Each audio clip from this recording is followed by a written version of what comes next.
сите политичари некои европски, па и аналитичари по емисии по хрватска било што гледам, дека они заговараат милитаризација на Европа. Ова што го збори, значи.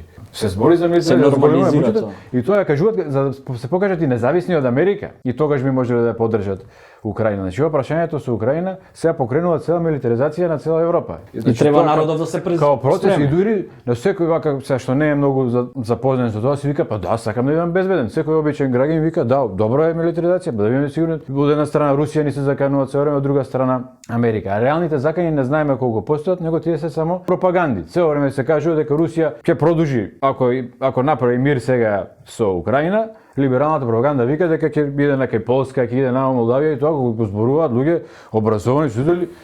Универзитетски професори. Значи го кажуваат кога да сме мали деца, и раскажуваат приказни, го застрашуваат народ и стварно луѓе што ги знам образовани што живеат у Чешка, Словачка, а мислат дека стварно ѓаволот е Путин една страна, другите се ние треба за Исус да го најдеме што ќе не одбрани. Мислам толку некако се оди у тоа.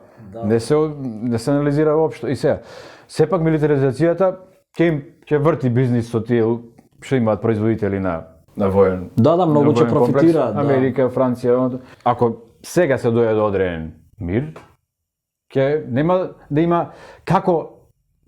кој ќе биде мотивот за милитаризација на Европа. Иако веќе почна, веќе може да биде касно. Веќе се изголемени буџети. Да.